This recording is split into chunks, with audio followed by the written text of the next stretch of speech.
Welcome to another episode of the Fanzone podcast, your home for all things Bolton Wanderers, up the Trotters, the Northwest's #1 podcast. Good evening, good afternoon, good morning, whatever time you're listening to this. Of course, tonight is episode 185, titled Back with a Bang, referencing, of course, Wanderers' emphatic 5-1 victory yesterday against Stevenage. Of course, were Mario Cozy-Dubry pretty much did it on his own, did he? Not really. It was a great team performance. But yeah, once again, really great to have each and every one of you live in the chat with us. For the eagle-eyed amongst you, you may see that we have a new kind of co-host, guest, pod person in the bottom corner. Liam O'Meara has joined us for tonight's episode. Really excited to have Liam with us for tonight and hopefully long-term. He's keen to kind of contribute to Fanzone Pod opinions, so do be kind and give him a Fanzone Pod warm welcome. Liam, of course, has come over from the Fixing Football podcast. Like I said, we're really, really happy to have him on board, and hopefully you all treat him well. Ben, good evening. How are you? I'm good, mate. Yeah, fantastic after last night. So yeah, feeling good. Fabulous. And Liam, how are you, good sir? I'm very well. It's great to be here, guys. Thank you very much for inviting me on. Really sort of looking forward to talking Bolton Wanderers again. It's been a while. Obviously, I was focusing more on the broader game. It's fixed now, so I don't need to do that anymore. It's all sorted. But yeah, and what a performance to start with, really. Absolutely. It's good to hear that football's fixed. Let's try and fix Bolton Wanderers and get us into the championship. That'd be a really good idea. And yesterday was a great example as to hopefully where we can look to achieve our goals this season. Bit of good news.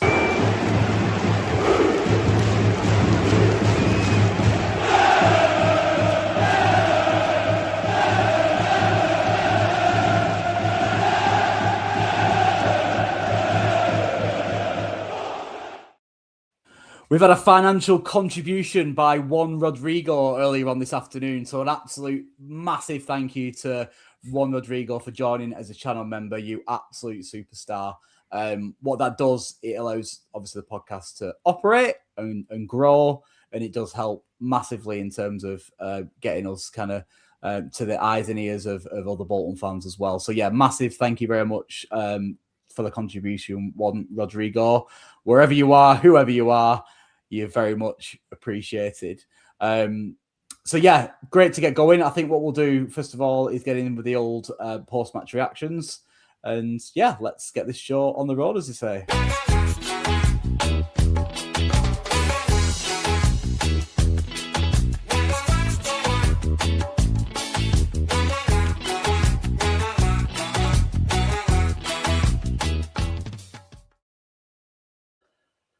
So yeah, as touched upon already, Wanderers produced an emphatic performance yesterday to beat Stevenage 5-1 in what was probably one of the more enjoyable results in certainly in recent weeks for a number of reasons.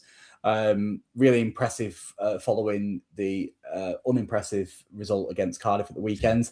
I think it's only fair to give Liam the floor to start off with. Liam, 5-1. Given the situation in the midfield, and of course the result against Cardiff at the weekend, did you see that one coming, pal? No, I did not. But it was quite clear to 5 to 10 minutes in that it was on the cards, I think. There was quite a few different factors. I mean, the first thing that shocked me really was how we lined up, because it looked a traditional flat 4-4-2, which I think caught a lot of people off guard. And if you don't have many centre midfielders available, playing less of them does make sense. So sometimes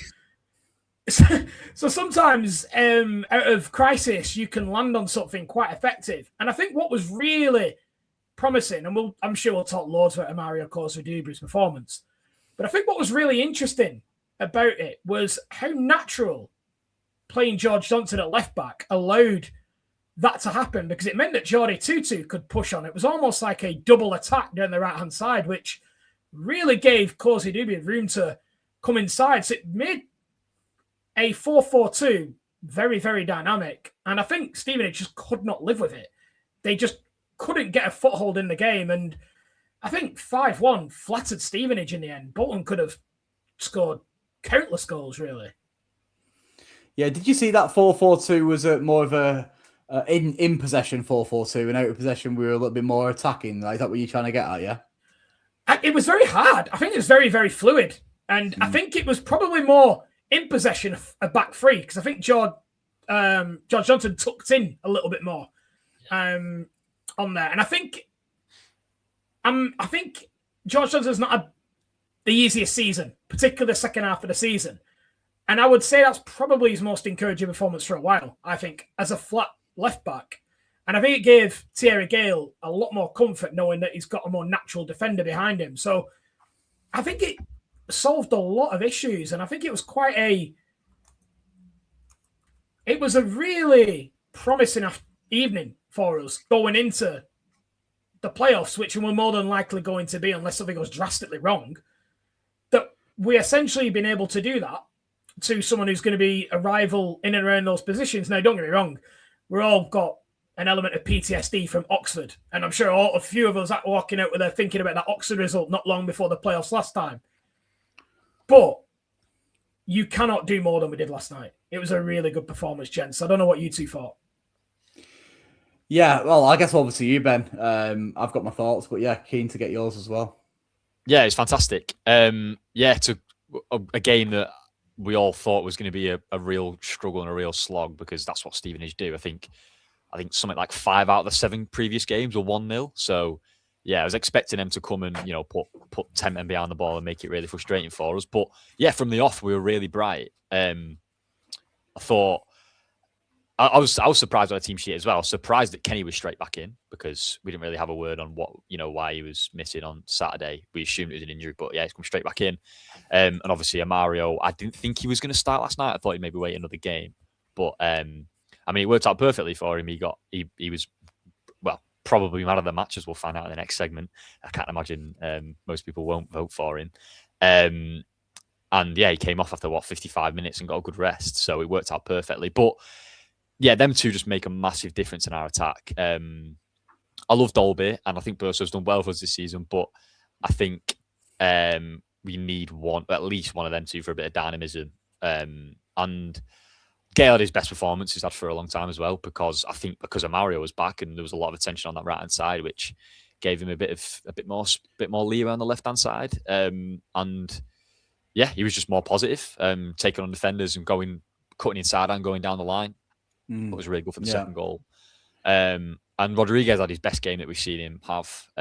Most of his best impacts have been off the bench, but yeah, I've been kind of waiting for him to start a game and put in a real good performance like that, and I thought he was great. I think if Amaro didn't get that second goal, Rodriguez would probably man of the match. I'm doing the second segment in this one. I don't know what I'm doing, but yeah, it was great. And what you touched on there, Liam, about Johnston at left back.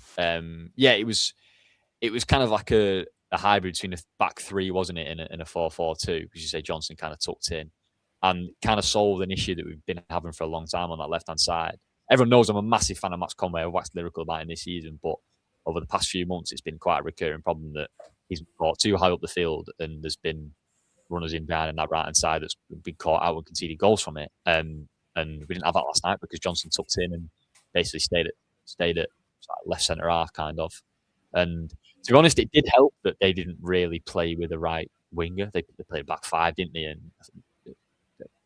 Farley would say Pattenden's not really the most attacking wing back, so not that much of a challenge. But yeah, it worked really well, and I can't really fault anyone's performances. So yeah, very, very happy.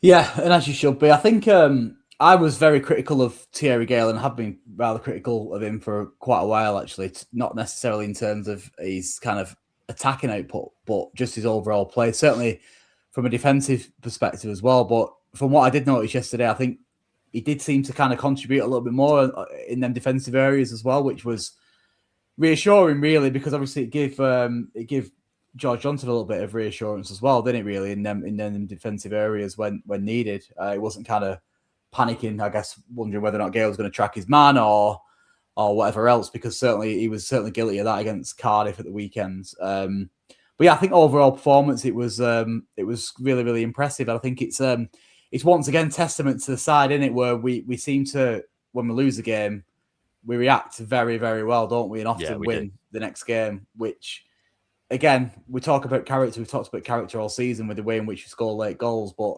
that's another telling sign that we've got good characters in that dressing room and a manager that can certainly put them right when necessary.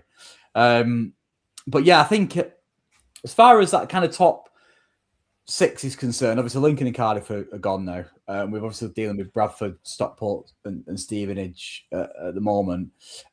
Stockport currently 0-0, by the way, as we speak. But in terms of that kind of game, hopefully we play obviously away second. But do you concern yourself over any of them teams in that kind of conversation? Maybe from Luton all the way up to Stevenage, Liam. Yeah, to be honest, I don't take anyone lightly. I don't think we have an away record that means that we should, to be completely honest. I do remember, whilst this game seemed at a canter for us, Adam Phillips really dominated us away at Stevenage and us really struggling to deal with that. So I don't take anyone for granted. I think it looks like we're getting into good form. Our form has been generally good. I know we can obsess, but losing away at Cardiff, most teams have done that. They're pretty good. So that's fine. But our general away form has been hit and miss. So I do worry that we can land on a bad performance away from home. So I don't necessarily fear those teams as individual teams. Probably the one I fear the most is probably Stockport. But I fear us dropping a stinker, to be honest, and in an away performance. I feel like we do have that in us. I don't think they get enough credit for their away form across the whole season, if I'm honest with you. I think there's an element of misconception there, if I'm honest, because we actually are fifth in that kind of away table, and we've drawn 9 games away.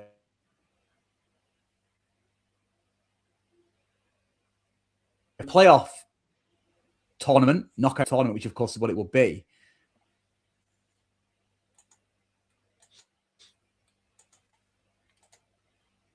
You better chance to get that victory. I just think there's panic a little bit, but we're not actually as bad away from home as we probably think as fans we are. I don't know what your thoughts on that are, Ben.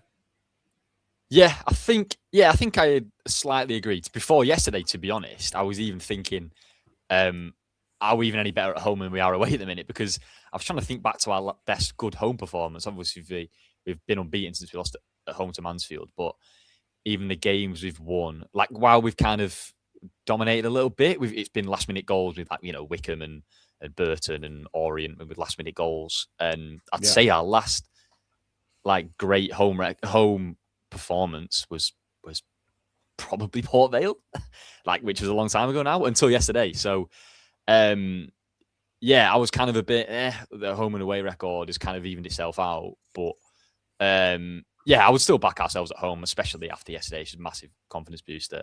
But with our away form, as much as we've not won loads of games, we've barely been put out of sight. The only, I remember saying yesterday, Cole, the only games we've walked away from away games where I've gone, I've been well beaten there. They were the better team. But Cardiff, Lincoln, and you mentioned Posh as well, which was just a really bad day at the office at Posh. So, and obviously we're not going to play Cardiff or Lincoln or Posh in the playoffs. So, I think I'd be confident at the very worst we'd walk away with a 1-goal loss in the away game and we can turn around at home. So, I would like the home leg second. Yeah. I'm just looking at that kind of away and home kind of form, really. And like I said, we're fourth in the home table and fifth in the away table.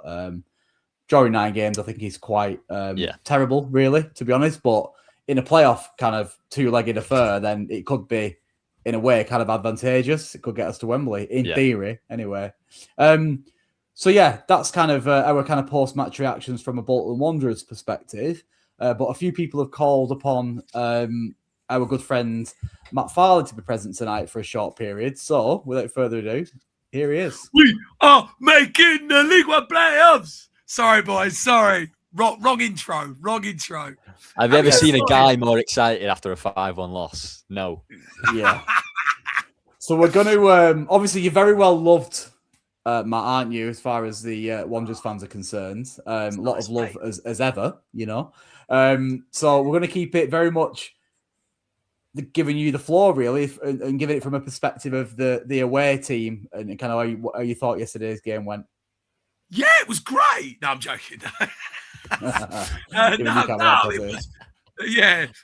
We were brilliant, you know. It was it is what it is at the end of the day. I think like before the game, if I'm honest, we were all like really confident, right? Because we know that like this season, we know we're of that level. We know we belong in that top 6 because we've been there the whole season, been there for 7 months, and the teams we've beaten, we've beaten Stockport home and away, beaten Bradford away, and we've had an unbelievable season, 19 wins. I think we were really, really confident going in, and I think it was really evident from the kind of I think I said to one of the guys near me, like the first 5 minutes, that we looked 2 yards slow. And you were moving the ball really quick. You had wingers, you had pace. And I think we really, really struggled with that.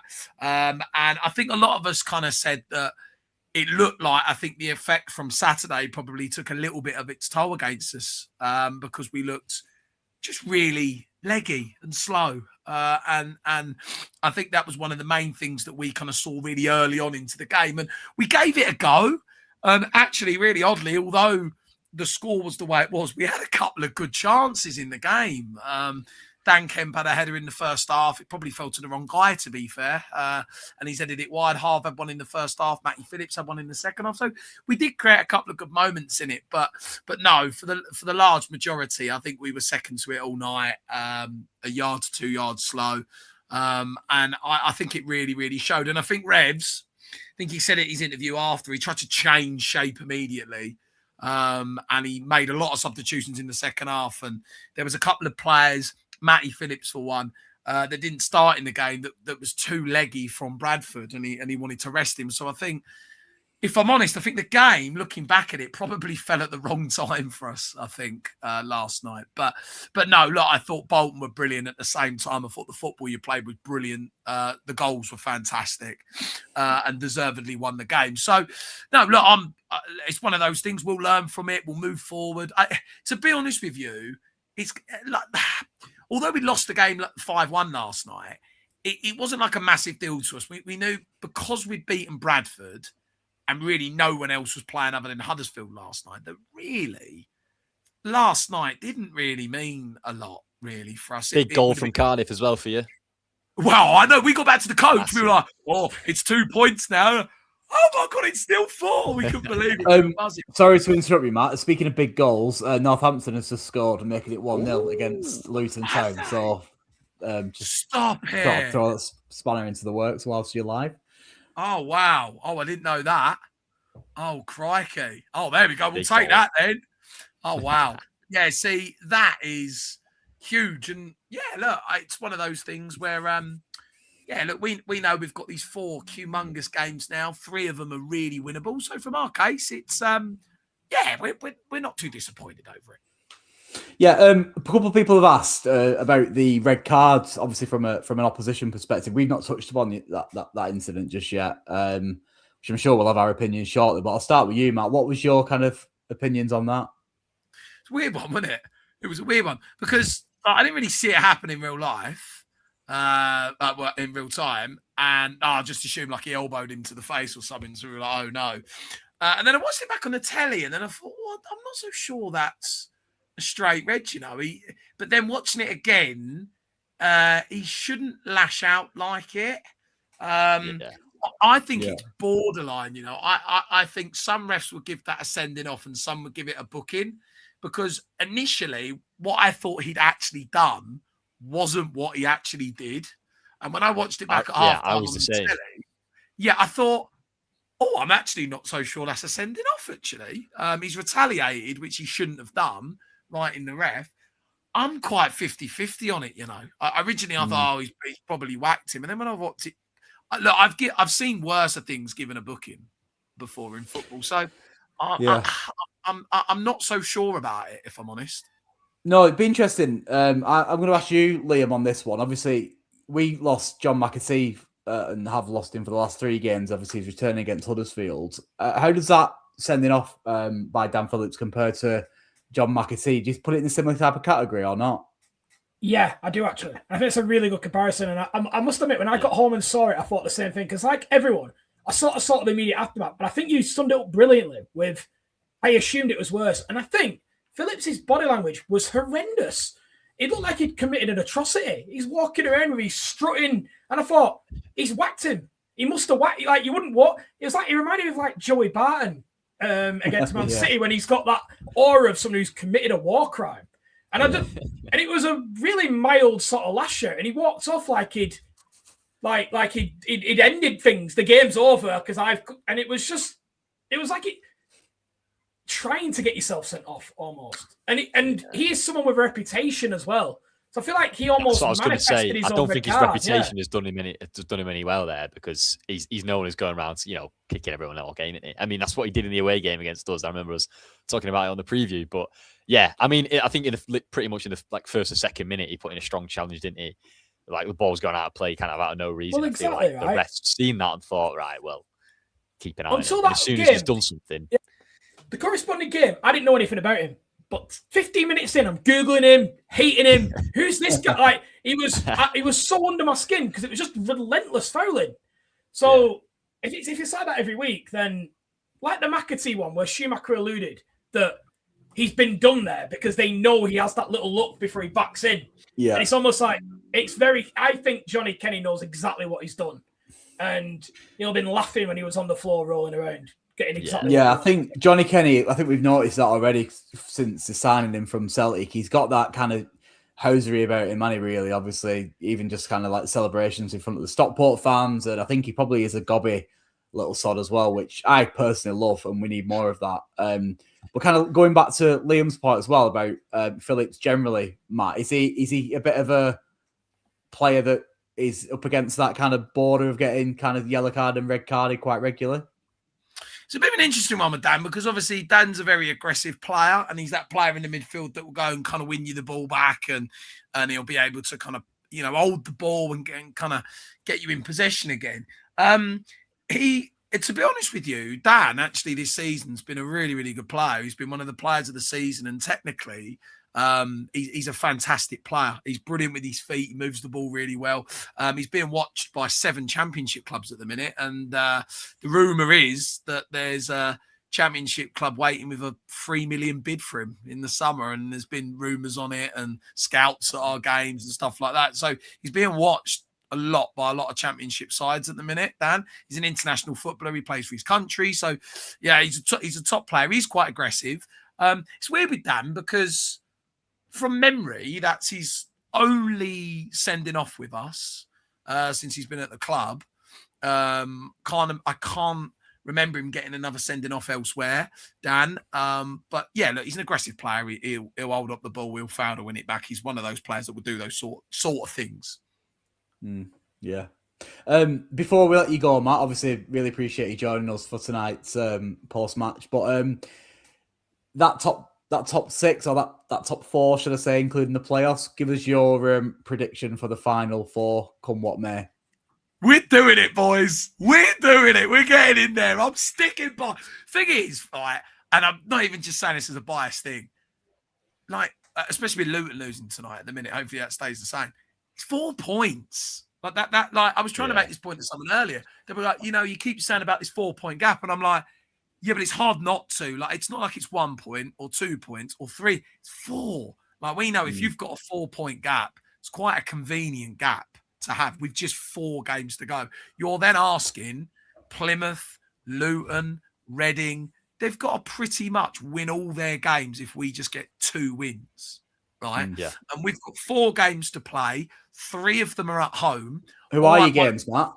So, to be fair, one of them is Lincoln at home this weekend, which is like the pick'em game. But then after that, chaps, our 3 games are Barnsley, Doncaster, Wigan. I mean, it's not like, Barnsley's at home, game in hand, Doncaster's away, and Wigan's at home. So we're kind of looking, going, we need 2 wins there, wouldn't you? Oh, Yeah. most certainly. So I think we know if we win 2 games of football, and God willing, Luton lose tonight, you're asking all the other teams pretty much to win all their games. And I just don't think that's going to happen. We get to this part of the season, we look on paper, and you can go, oh, that's a winnable game. That's a winnable game. But it never is. Look at Luton tonight, losing 1-0 to Northampton. So I think the top 6 will stay. I think it will be yourselves, Stockport, Bradford, then us. And I think we'll be getting you in the playoffs. So that would mean that as it stands now, if that's what you're saying, it would finish. We would obviously play Stevenage. Over the 2 legs. So yeah, I think we'll get you in the playoffs. This might not be the last time you see Matt Farley this season, which I'm sure you're all absolutely ecstatic about. And listen, can I leave you with 2 stats, Matt, to fill you with for confidence if we have you in the playoffs? That's our 8th game against you in League One, and we're unbeaten in all 8. Yeah. And so last night was the first time Stevenage have conceded 4 in a League One game in 74 games. Guess who was the last team to do so? It was you last year. It was Bolton At our last place. year. Yeah. And that was the game I was in New York for. Yeah. Yes, of course. Yeah. You're in your hotel, weren't you? Yeah, for the preview. I was. Yeah, that was it. That was it. Yeah. Yeah, we'll have to wait and see. But a couple of tiny little points to add before you go, Matt. We've got Huddersfield this weekend, which I'm sure you'll be hoping that we obviously do you a favour. And Luton have just got an equaliser, so it's now 1-1. But as ever, thank you very much for joining us, you absolute legends. And hopefully we do see you again pretty soon, because I will absolutely love to play you in the playoffs. But until next time, thanks, Matt. Really appreciate you coming on, pal. Boys, best of luck for the rest of the season, and see you in a few weeks, boys, for the players. I can't wait. We'll have a 0-0. We'll take it to pens, and I don't know what will happen on pens, but sorry, we'll go. Legend. See you soon, pal. See you, boys. See you, mate. Yeah, really good to have Matt on. So obviously that's a little bit of an extended version of the post-match reaction, so we better move on quickly to the Fanzone man of the match.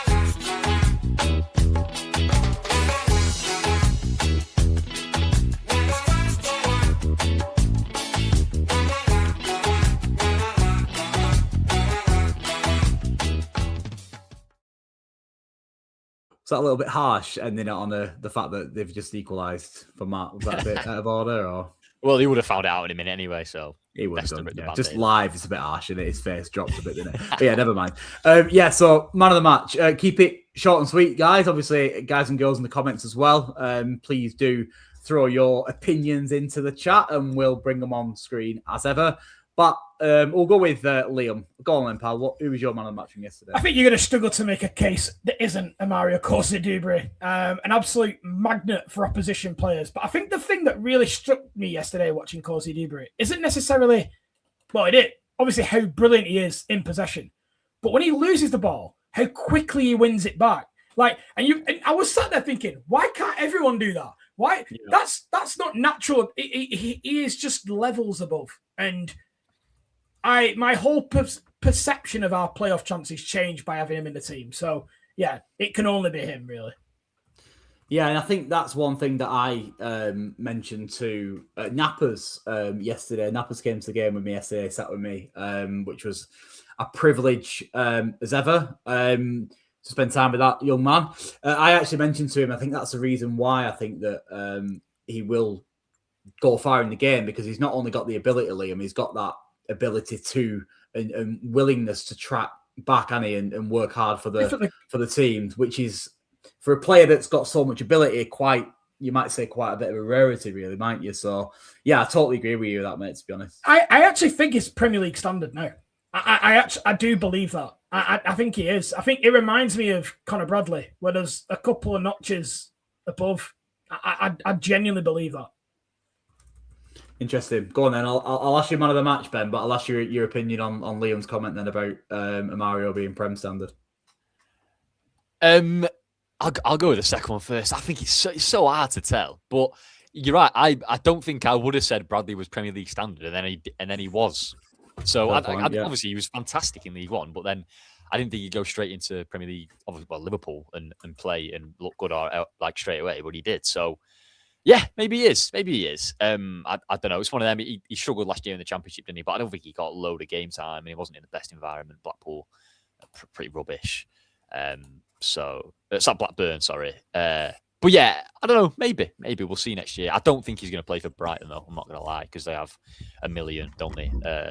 Kind of number 10s and wingers and stockpiled somewhere in Brighton.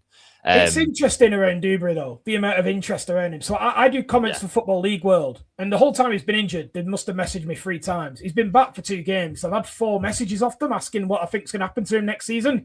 He's the talk of a lot of sort of particularly Championship clubs. Yeah.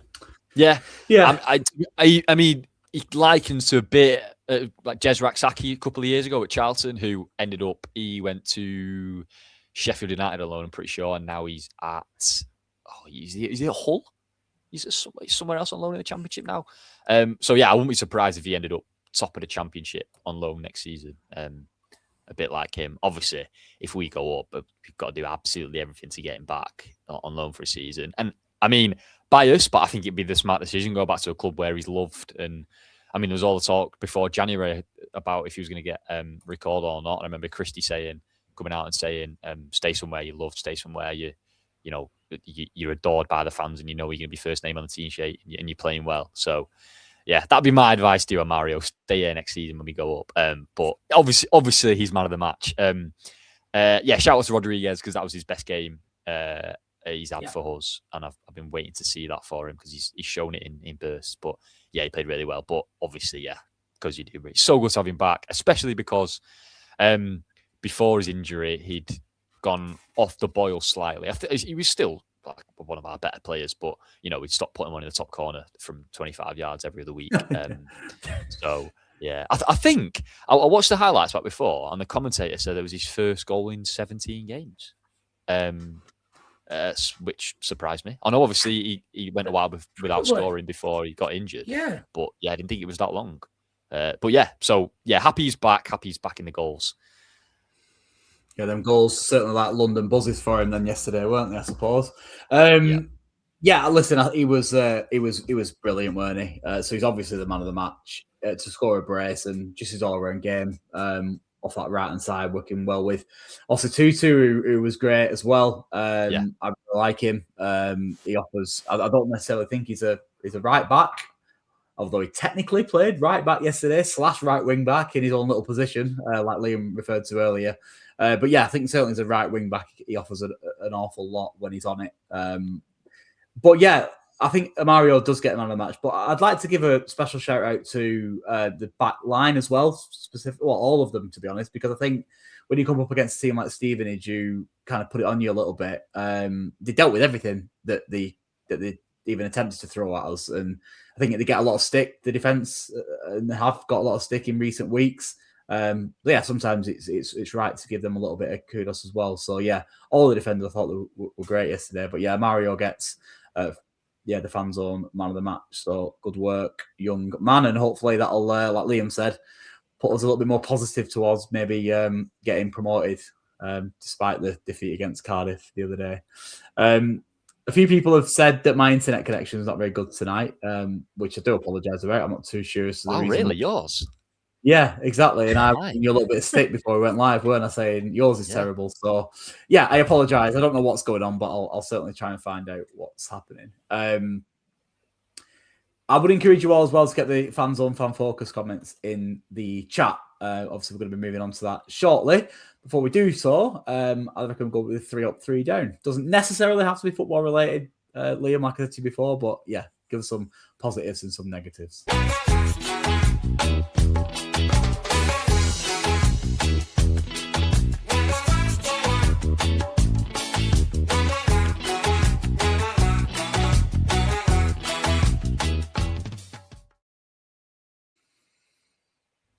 So, as we've started with Liam as the guest so far tonight, we'll start with Liam again.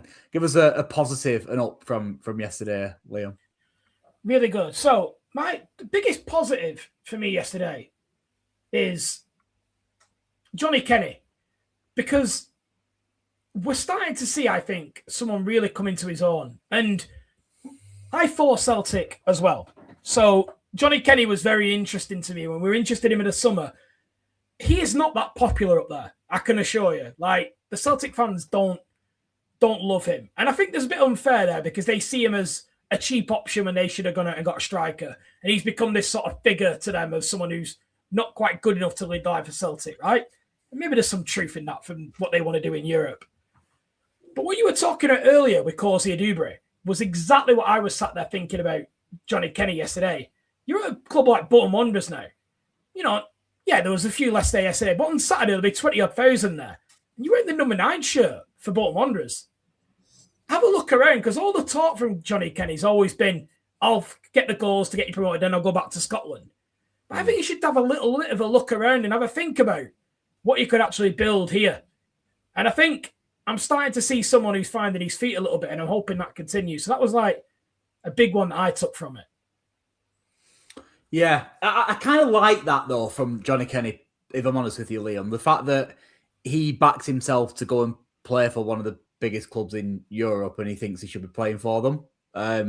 I listen, I'm all on board with what you're saying. He's number 9 for Bolton Wanderers, and let's be honest with you, you can certainly do a lot worse than that. But I think as a striker, you need that confidence, and if he thinks he's confident enough, good enough to be able to go north of the border and play Champions League football for them and score them goals, then I say fair play to him personally. But would I have him back next season, Liam? Absolutely, I would, yeah, because I think he's got everything you need as a modern day forward. So, yeah, I like the confidence, though, if I'm honest. Do you get what I mean? 100%, yeah, 100%. He does back himself massively. Massively. Yeah. He'll be a good player. A lot to be said about that, I think, especially a young lad as well, like him. What about yourself then, Ben? Give us an up from yesterday.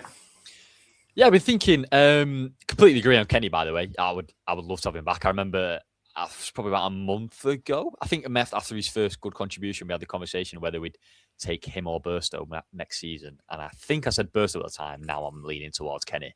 But yeah, I digress. My up would be, I've mentioned him before, but Ruben Rodriguez, I think.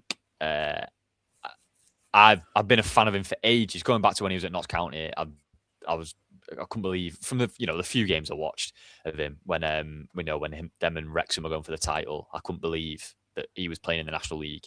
Obviously, he got poached by Oxford and had a great season with them, and obviously contributed to us not going up a couple of years ago. And yeah, ended up in the Championship a couple of years after being in the National League. And yeah, been a massive fan of him for ages. So I was buzzing when we signed him because I thought it's a player I've been wanting for ages. And obviously he came not fully fit, didn't really have much of a season before joining us. So yeah, understandable that it's taken him a couple of months to get up to full speed. But yeah, yesterday was his best game for us by a mile. He's had some good contributions off the bench. I thought in his first couple of games he looked lively. Obviously, he scored that goal in the comeback against Wickham. He got the assist in the last minute goal at Reading as well, didn't he? From that corner. But yeah, I just think he looks. He's so composed. He's so like the run through on goal yesterday. I was trying to think the plethora of number 10s we played this season. Them in that position would McAtee, Randall, Dempsey maybe at force, would they have had the composure there to cut back against two defenders and probably put it bottom corner? I'm not too sure, but yeah, he did, and he was fantastic, and played a fantastic through ball for the second goal. Perfectly weighted pass. So he's got both goal scoring and creating him in, and he's pretty good on the ball. And I thought yesterday even he defended pretty well, because I was slightly worried going into that with him and Sheen in midfield, whether that'd be a bit lightweight. Obviously we didn't really have much option because Dempsey got a knock on Saturday and Simons and Arahan decided to clatter into each other in training, so we didn't really have much option. But yeah, I thought he defended pretty well, and yeah, just all around really good. And if it wasn't for Mario stealing the show on his comeback, we'd be talking about him a lot more as man of the match. Yeah, I'm going to go with a kind of a football one, but non-football at the same time. Like I said to you before, I spent the game with Nappers, who was present yesterday with me in the North Upper. Really, really nice young lad. Does amazing stuff in terms of content for Sky Bet League One and League Two. Obviously, you all, or most of you will kind of know who he is. But yeah, really good to spend the 90 minutes with Nappers and a little bit before as well. Me and Ben met him for a cheeky little beverage in the hotel as well, chatting all things football, and obviously Wanderers, and his knowledge of us is fabulous, really, to be honest. It's rather impressive. He is a secret Wanderers fan, though, so that's fair enough. Yeah, he is. And I do have a picture of him celebrating yesterday, which I was going to put out on socials, but I thought I better not because it's a bit harsh and I didn't get his permission. So, but yeah, he absolutely is a secret Wanderers fan, definitely. The fact that he comes to games is probably an indicator of that, I guess. But yeah, that's definitely He broke his tough sheet curse, didn't he? Because he was saying that before the game. He's been, as a Fleetwood fan, 4 or 5 times. I've seen him lose every time. Then he came 3 times in a Bolton end, and all 3 times we've lost. So yesterday was the first time the team he's actually gone to see has won. So yeah, when he told us that before the match, I was thinking, what's he doing? Why is he in the Bolton end? But yeah. Luckily. We very nearly locked him in a hotel room, didn't we, and threw away the key. Yeah. The one that wasn't looking out on the pitch. But yeah.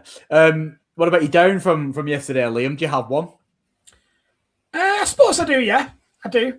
And it is football related, and despite Nappers turning up, I think something that has concerned me a little bit is our midweek attendances for a little bit of time. They seem, in a world where our weekend attendances seem so buoyant these days, the midweek is dire. It is so low. And I know there's an official attendance, and I'm not going to make those obvious jokes, but I just wonder what can be done, really, because that's a relatively big game. And yeah, I can tell you what can be done, Liam. I think there's quite an easy resolution. Get out of League One. Yeah, fair enough, yeah.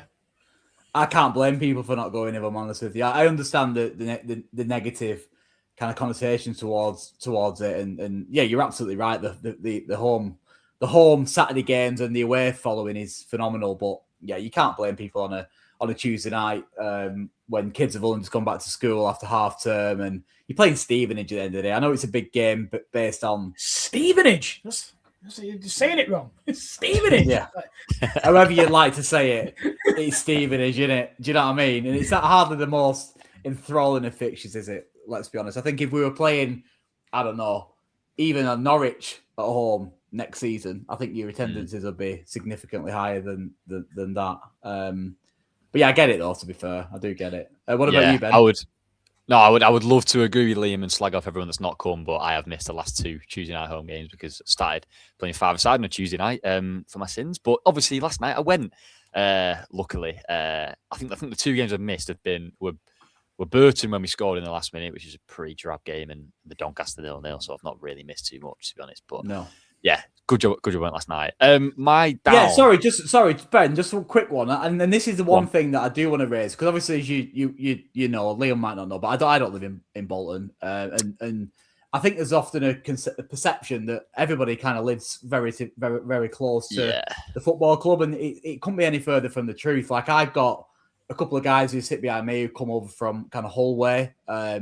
People travel from all over. The guy who came with us yesterday, who's from Southampton, who supports Bolton, and he came just because it was work. He was up here for work. So people do have to travel quite a long way to get to to the stadium as well. Obviously, Tuesday night it's near impossible, isn't it, really, to travel any length of distance. I travelled 20 miles from like Preston, Southport way over. It's like you can't blame people. Sorry, Ben, I apologise, but that's a big contributing factor. 20 miles. Well done, mate.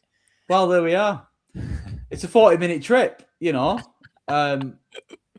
Believe you me, when we play some of these teams, you think to yourself, can I be bothered driving 45 minutes, do you know what I mean, to watch Doncaster? You know what I mean? I do it because I love the club, but not everybody can do it, can they? Because family I agree. Sorry, we digress. My down, to be honest, I'm struggling for one. Probably that we didn't see Farley before the game. He was going to come in the hotel with us and have a pint, didn't he? But I think the traffic was awful, and to be fair, him in all his Stevenage gear, I don't think he would have got in the hotel. As I walked in and scanned my season ticket, I thought, I don't think there's any chance he's getting in here, is there? But in terms of the game, pretty much nothing. I mean, the fact we conceded, but it was a fantastic goal from about 25 yards that, maybe we could have closed him down, but I can't really argue with that. Pretty flawless display, so I'm happy. Yeah, and so you should be. My down, from yesterday. I don't think, to be honest with you, I'm going to be a bit of a cop out here. I don't think there can be any real negatives. I was trying to keep it football related, but I think when you respond the way we responded yesterday with the victory in which we produced, it installs a little bit more kind of confidence in the remainder of the season, doesn't it? Really. So, despite this is a 2-up-2 down or 3-up-3 down, I'm going to sit out of this one, to be honest with you, and try and end on a bit of a positive. And speaking of positives, we've had plenty of interaction as far as the Fanzone fan focus is concerned, and I think this week or this episode, Ben's going to be tackling this one.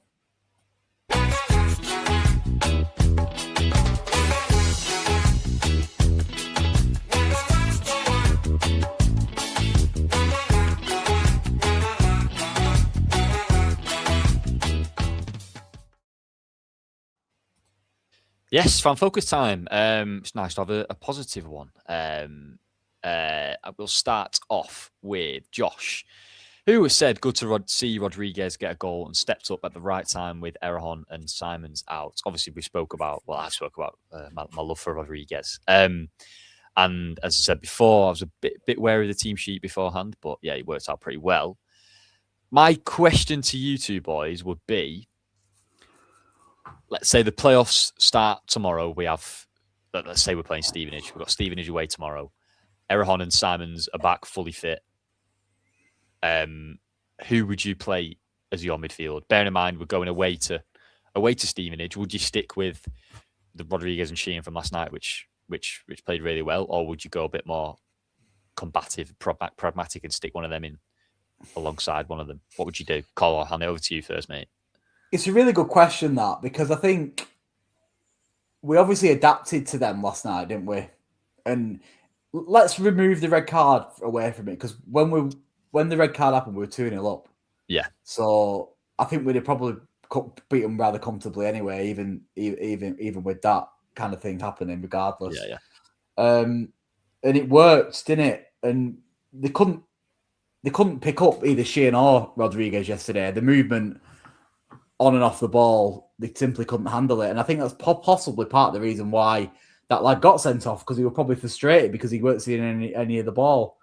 So to go and kind of match him up with a bit of physicality with Errejón, who I do think he has got that about him, but he isn't really a physical centre midfielder, is he really, to be honest, when you look at it? I think he's just bigger and stronger, and he does like the occasional tackle, which makes us think that he's probably that type of midfielder when really he's not.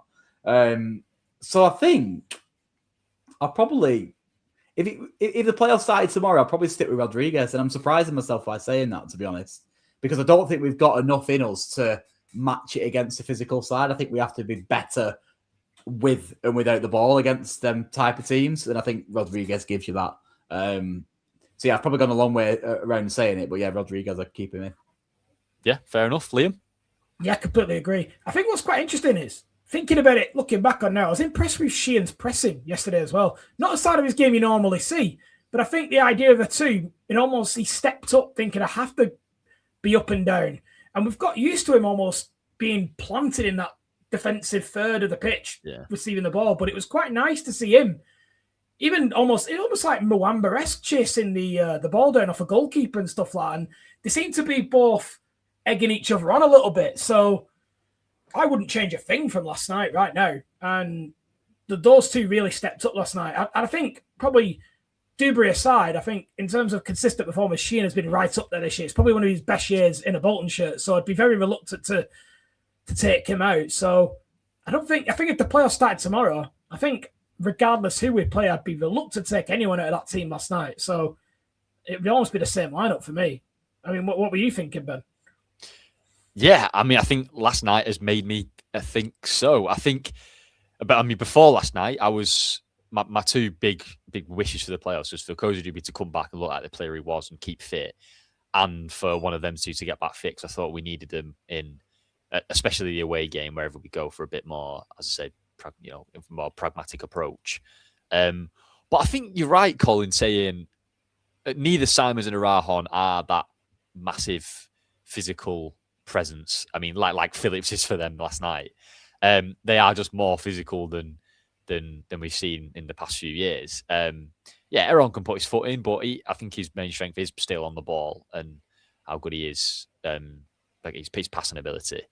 So I think you're right. Instead of trying to match a more physical team, we just go with the better footballers and try and play them off the park. And it worked last night. So why not? I mean, we'll see what happens in the last three games. But if the playoffs started tomorrow, I think I would agree. The next one is Dan got this in late on. I was going to try and shoehorn it in anyway because I love him and I wanted to talk about him. He's just put fan focus. Conway midfield looked bloody good, and I have to agree. Mentioned before about I thought Conway was fantastic first 3 or 4 months of the season and has dropped off a fair bit the last few months. I think quite a bit of it is fatigue. It's his first full season in League One. And we basically don't have another left back. Johnson's filled in there, Richard Taylor's filled in there, but we don't have another left back. Richard who? Sorry? Richard Taylor. Yeah. Completely forgot about him, but so he's kind of been running to the ground. Obviously, he picked up that injury as well. But as I said before, his main weaknesses for me is that he is great on the ball and he loves driving up the pitch with it. So when we lose possession, there's a massive goal behind. There's a massive gaping hole behind him. So the way you fix that is to just put him in midfield and let him roam around and kind of do what he wants, and he has that protection behind him. I think obviously it was a good situation for him to come onto. We were already 4-1 up by that time, I think. So it's quite a relaxed environment. But I was impressed by him. You don't know what you think. I think he is a bit. I think if he played as a two in the two holders, maybe, I could see, because he maybe off that balance, because he's very left-sided, and I know he likes to come in on his right and dribble with his right, but he's very left-sided naturally. So I think if you're playing as a two, I could see it potentially working. Maybe it's something we could maybe look at. Hopefully, we cement ourselves in that top six come Saturday. After that, possibly, who knows? But I think we've got enough midfield options not to have to do that, despite him looking good. Maybe in the future, that's possibly where he'll end up. Who knows? But not for me at this stage of the season, to be honest. Yeah, fair enough. Liam? I don't like experimenting anyone in centre midfield who's not a centre midfielder naturally. In important games, I think it's very different when you've got multiple games at home, but it's the most important position of the pitch. I don't think. Yeah. It's great. It's great in this instance because it saves legs and that type of stuff, and it gives minutes in Conway's legs as well. And he will be very much an important player in there. So it's great to keep him ticking over fitness. And he did look tidy enough, but it screams Elmander at Wembley, like when you start doing that in big games. So no, not for me long term. No. Yeah, I mean, let's be clear. I'm not saying start him in midfield for the rest of the season or at Wembley or whatever, but I liked the idea of it, and I think, as I said, it hides his main weaknesses, which is leaving a massive gap behind him, because there's already a left back there for him. So, But yeah, I quite like the look of him. As you say, maybe we'll have a dead rubber, perhaps at home to Luton last game of the season, and if we're already maybe cemented third place, then we'll try some out. But maybe not. I don't know. Keep the momentum going for the playoffs. We'll see. Yeah, exactly. Yeah, we'll jump on to, I think it's our final one with Leslie, who has said, a question for you guys, views on Sissoko. I honestly think, given time and patience, I can see him becoming a really good player. There's just something about him that makes me think he will come good. To be honest, I feel like that I've had that in my mind the whole season, and it's not really happened. To me, I feel like he always comes on and looks bright-ish, maybe, does a few step overs, beats a couple of men, puts in a good cross. But I'm thinking the what's the phrase, in the cold day? That's not the phrase. I don't know. Cold light of day. Cold light of day. There you go. You look at him this season, and he's got one goal, which is the 5th in a away win at Exeter. I like him, but I don't know. I don't know about you guys. I think it's one of them where, I would definitely wouldn't be triggering the buy clause, which I'm sure was around £1 million. Yeah, 1.2 million Football League World said to me. Yeah. Right. Well, there we go. What do you think? I'll go first if you want. Go. Yeah. I think he's a nice option in a tight game. He could definitely help if there's if the team's sitting back at home, but I wouldn't be rushing to spend 1.2 million on him to give him another go next season. I think that kind of where the conversation ends, really, for me. What do you think, Carl? Well, I think that we're talking 1.2 million as a League One team, but I'm talking 1.2 million as a Championship team, which isn't a lot of money. And I'm also thinking 1.2 million in a side that's going to have to perform in a completely different way should we get promoted, in terms of the fact that we're probably going to be more transitional and we might need a player to come on and open a few doors. That's a cheap option, which you might think it's not as a League One team, like I said, but let's be truthful, that kind of money in the Championship is pennies. So if he ends the season well and he gets us promoted at Wembley, sign him up. Yeah, if he scores a win at Wembley, give Toulouse what they want. You understand what I'm saying, though, don't you? By that, it's not big money, is it? In Champ, and we're going to have to perform in a different way. We're going to be probably going to have to be more of a transitional or counter-attacking team in the Championship, whether people like it or not. I wonder if we can get better for 1.2 million. Yeah, I don't disagree. I actually quite like him for what it's worth. I think he's chaotic. I think, and he's the kind of player you love coming on, and you kind of back. There's something about him you want to do well as well, isn't there? Yeah, There's like an honesty about him. So I do like him. I just think we could probably get better for 1.2 million, I think. I just don't think it's a lot of money. That's my main point, to be honest. I think, as I've just said it, I think in this league it might be looked at as a lot, but it's not really, is it? To be honest with you, when you want to try 1.2 million around, Carl, I could do with a new fridge freezer, mate. Yeah. Get a decent one for 1.2 mil. Yeah, I'd like to see that. Yeah, but maybe that's something we could look at. Depends on how he finishes, and depends on what we want to do next season, I guess. If we go up, obviously. Yeah, fair enough. Not for me at the minute, but we'll see. As I said, if he scores during at Wembley, then we can do what we want. And he's still young, isn't he? I think he's still 22. I think. So it's maybe one for the future, but I think I tend to agree that we could get better for 1.2 mil. As you say, not a lot of money in the Championship, but you can't really be throwing money about on who. I mean, at the minute he's a squad player in a League One team, so. Yeah, all I would say is the expectation and the way in which we're going to have to play if we go up is going to be different. Yeah. I do see that. Yeah. But that's it for Fan Focus tonight. Thanks everyone for your contributions. It's always a short one when we win because there's less less stuff to shout about and go on about. So thanks for your contributions. Yeah, thank you, Ben, for doing that. So there's been 91 people listening and watching live tonight. So thank you very much for joining us. Your contribution's been very, very much appreciated, and we're going to finish under an hour, which obviously HR will be very, very impressed with. But speaking of contributions, Liam, it's been an absolute pleasure. Thoroughly enjoyed having you on. I'm sure Ben will agree. Absolutely. great contribution, great co-host, and yeah, hopefully we'll see you sooner rather than later, pal. Yeah, thanks, guys. I hope the fans that are more than a 20-mile radius away don't hate me too much. A few of them are proudly saying where they're from and how far they have to travel midweek. But no, I've really enjoyed it, guys. It's been an absolute pleasure. It's a brilliant podcast.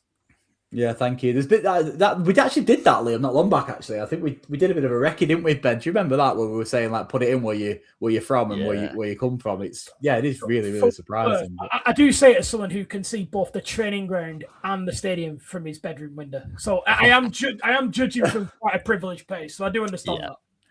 Yeah, fair enough. But yeah, great to have you on, Liam. Massively appreciated. Really enjoyed that. So thank you very much. And yeah, thank you very much, everybody who's joined us live, and your contributions have been great. If you could do us a massive favour, give us a like, give us a subscribe, and all that malarkey. And yeah, once again, this podcast has been sponsored by the wonderful Leanne at Loving My Socials.